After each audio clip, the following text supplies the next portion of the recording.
Hi friend, कैसे हैं आप।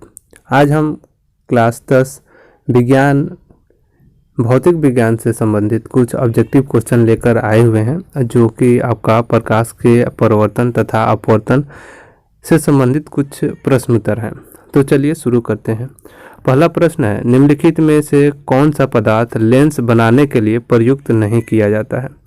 तो ऑप्शन ए में जल, बी में कांच, प्लास्टिक और मिट्टी है।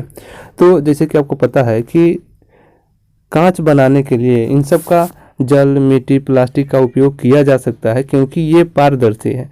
और जो अपारदर्शी है मिट्टी, इसका उपयोग कभी भी किसी भी परिस्थिति में लेंस बनाने के लिए नहीं किया जा सकता है। अगले क्वेश्चन की तरफ बढ़ते हैं। अगला क्वेश्चन है, एक उत्तल लेंस की क्षमता एक डायऑप्टर है, तो उस लेंस की फोकस दूरी कितनी होती है। कितनी होगी? 10 cm, -10 cm, 100 cm और -100 cm। तो किसी लेंस की जब फोकस दूरी एक डायऑप्टर होगी तो उसकी लेंस की क्षमता एक डायऑप्टर होगी तो उसकी फोकस दूरी आपका +10 सेंटीमीटर हो जाएगी। तो चलिए अगले क्वेश्चन की तरफ बढ़ते हैं। अगला क्वेश्चन है, किसी बिंब का वास्तविक तथा समान साइज प्रतिबिंब प्राप्त करने के लिए बिंब को उत्तल लेंस के सामने कहाँ रखना चाहिए। ठीक है ना। तो कोई बिंब है, इसका वास्तविक तथा समान साइज का प्रतिबिंब प्राप्त करने के लिए बिंब को कहाँ रखना चाहिए। तो ऑप्शन एक है फोकस, मुख्य फोकस पर, दूसरा है फोकस दूरी की दोगुनी दूरी पर, फोकस की दोगुनी दूरी पर, तीसरा अनंत पर और चौथा लेंस के प्रकाशिक केंद्र तथा मुख्य फोकस के बीच। तो इसका सही आंसर हो जाएगा फोकस की दोगुनी दूरी पर। ठीक है।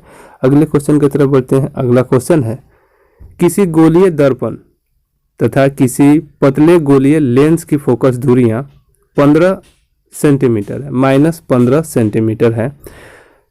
दर्पण तथा लेंस का संभवतः दोनों अवतल, दोनों उत्तल, दर्पण अवतल तथा उत्तल हो सकते हैं, या दर्पण उत्तल तथा लेंस अवतल हो जाएगा। तो यहाँ पर -15 सेंटीमीटर है, तो यह आपका उत्तल या अवतल दोनों हो सकता है। ठीक है। तो चलिए अगले क्वेश्चन की तरफ बढ़ते हैं। अगला क्वेश्चन है, प्रकाश के अपवर्तन के कितने नियम हैं। प्रकाश के अपवर्तन के कितने नियम है? 1, 2, 3 या 4। प्रकाश के अपवर्तन के कितने नियम हैं? तो इसका सही आंसर हो जाएगा 2। ठीक है। अगले क्वेश्चन की तरफ बढ़ते हैं। प्रकाश के परावर्तन के कितने नियम हैं? प्रकाश के परावर्तन के कितने नियम हैं? तो प्रकाश का जो परावर्तन होता है, इसका भी नियम 2 होता है। कितना होता है? 2 होता है।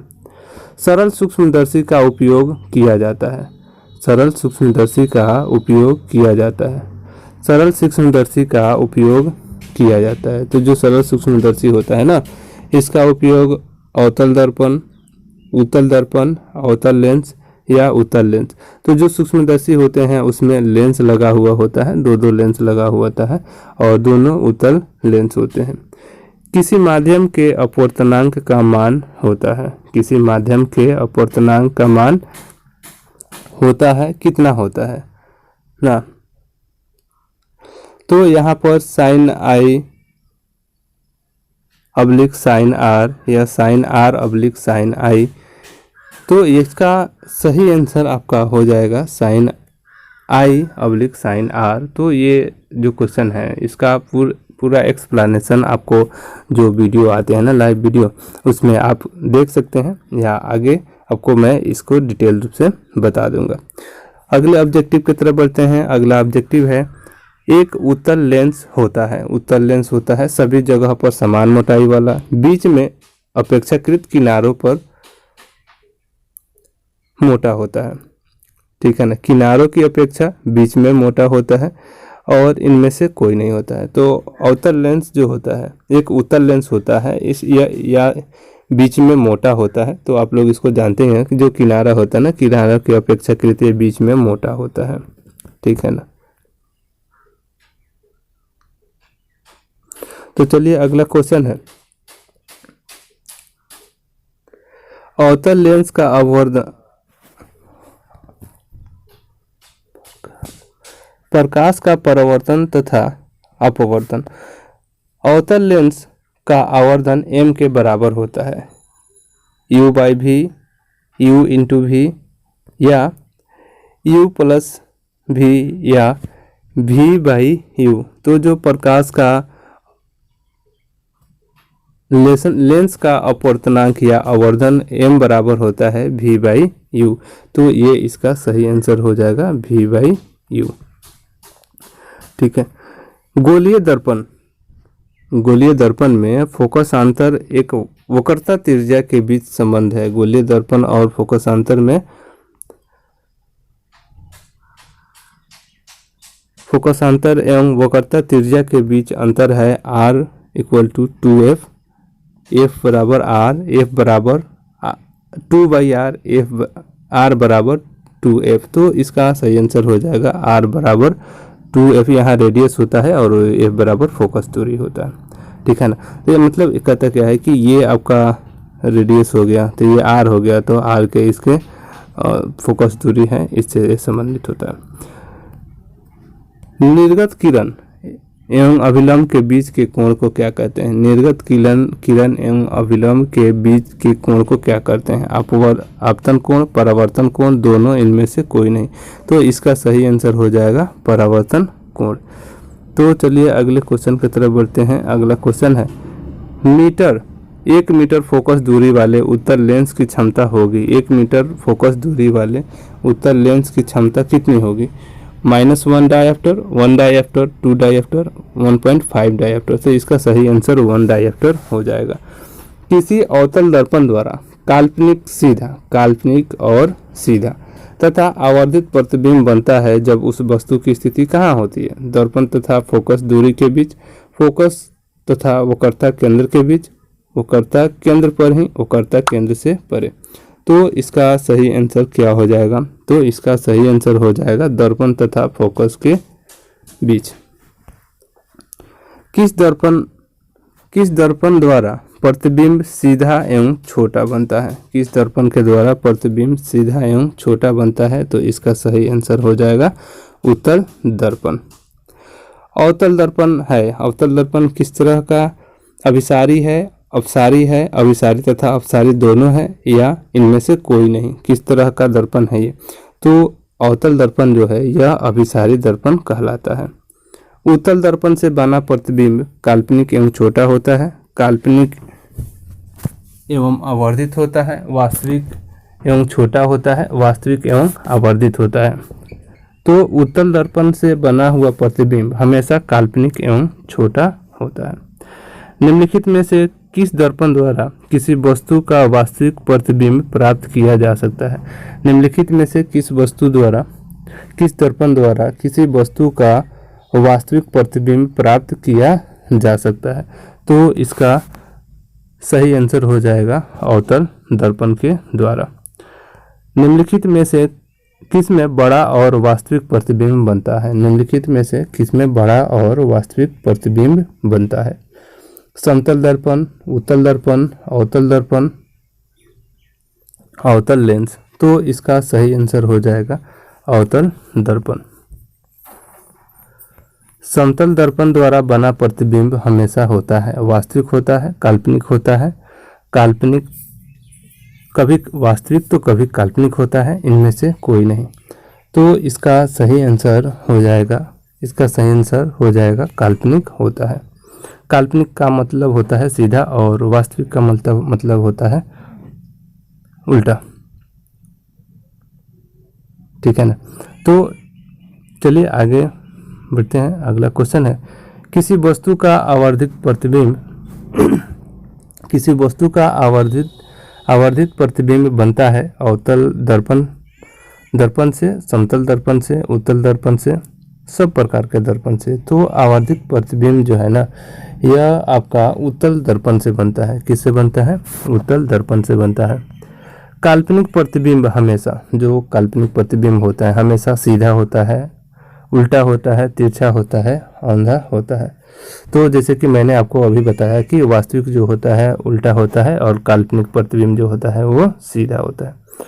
किस दर्पण में हमेशा आभासी और छोटा प्रतिबिंब बनता है? किस दर्पण में हमेशा आभासी और छोटा प्रतिबिंब बनता है? तो इसका सही आंसर हो जाएगा उत्तल दर्पण। कौन सा आंसर हो जाएगा इसका? उत्तल दर्पण हो जाएगा। आभासी और छोटा प्रतिबिंब हमेशा उत्तल दर्पण में ही बनता है। अगला क्वेश्चन है, निम्नलिखित में से किस दर्पण की फोकस दूरी धनात्मक होती है? अब देखिए, फोकस दूरी हमेशा धनात्मक किस में होती है? समतल दर्पण में, उत्तल दर्पण में, अवतल दर्पण में, या इनमें से कोई नहीं? तो इसका सही आंसर हो जाएगा, इसका सही आंसर कौन सा हो जाएगा? किस दर्पण में की फोकस दूरी हमेशा धनात्मक होती है? तो इसका सही आंसर हो जाएगा बी, उत्तल दर्पण। ठीक है। अगला, गोलीय दर्पण के ध्रुव और फोकस के बीच की दूरी को क्या कहते हैं? गोलीय दर्पण में ध्रुव और फोकस के बीच की दूरी को क्या कहते हैं? अक्ष, फोकसांतर, वक्रता त्रिज्या, वक्रता व्यास। तो इसका सही आंसर क्या हो जाएगा? इसका सही आंसर आपका हो जाएगा सी, वक्रता त्रिज्या। ठीक है। अगले क्वेश्चन की तरफ बढ़ते हैं। हजामत बनाने के लिए प्रयोग किया जाता है। हजामत बनाने के लिए प्रयोग कौन से तरह के दर्पण का प्रयोग किया जाता है? उत्तल दर्पण, अवतल दर्पण, समतल दर्पण, उपयुक्त में तीनों। तो हजामत बनाने के लिए हमेशा अवतल दर्पण का प्रयोग किया जाता है ना। यह जो राउंड कलर के नहीं होते हैं, जैसे कि आप लेडीज ब्यूटी पार्लर में जाइएगा तो यहाँ पर एक आपको एक तरह का दर्पण लगेगा जिसमें चेहरा बड़ा दिखता है। समतल दर्पण भी बहुत जगह होते हैं, लेकिन ये हजामत बनाने के लिए मुख्य रूप से आपका अवतल दर्पण ही रहता है जिसमें आपके जो चेहरा है वो बड़ा दिखता है। ठीक है। सोलर कुकर में प्रयोग किया जाता है। सोलर कुकर में प्रयोग किया जाता है। सोलर कुकर जो होता है ना, जैसे कि ये सोलर कुकर हो गया, तो सोलर कुकर को मतलब इसको गर्म करने के लिए इस साइड में इसको गर्म करने के लिए एक बगल में एक साइड में एक दर्पण लगाया जाता है ताकि ये गर्म हो सके। तो इसके लिए कौन से प्रकार का दर्पण का प्रयोग किया जाता है? ठीक है ना। तो अवतल दर्पण, उत्तल दर्पण, समतल दर्पण तथा अवतल उत्तल दोनों प्रकार का दर्पण।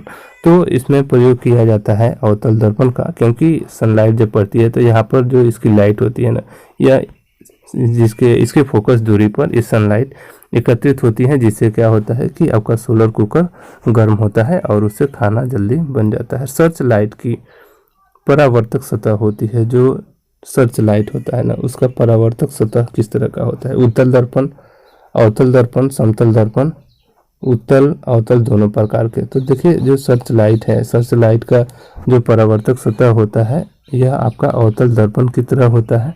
ठीक है ना। टर्च लाइट होना चाहिए यहाँ पर। टर्च लाइट में यहाँ बल्ब लगा हुआ होता है बीच में, तो इससे क्या होता है कि इसकी जो रोशनी होती है यह एकत्रित होने लगती है। ठीक है। अगले क्वेश्चन की तरफ चलते हैं। अगला क्वेश्चन है, रोगियों की नाक, कान, गले इत्यादि की जांच करने के लिए डॉक्टर किस प्रकार के दर्पण का उपयोग करते हैं? तो रोगियों के नाक, कान इत्यादि की जांच करने के लिए डॉक्टर और किस प्रकार के जांच करने के लिए डॉक्टर किस प्रकार के दर्पण का उपयोग करते हैं? तो उत्तल दर्पण, अवतल, समतल, ये सभी दर्पण में अवतल दर्पण का उपयोग किया जाता है ताकि उसके जो प्रतिबिंब है ये बड़े बन सके। तो आपको ये वीडियो कैसा लगा आप हमें कमेंट करके ज़रूर बताइए। और हाँ, यदि हमारे चैनल पर आप नए हैं तो चैनल को सब्सक्राइब कीजिए, लाइक कीजिए, बेल आइकन भी दबाइए ताकि आपको अगले वीडियो का नोटिफिकेशन मिल सके। मिलते हैं फिर अगले वीडियो में, तब तक के लिए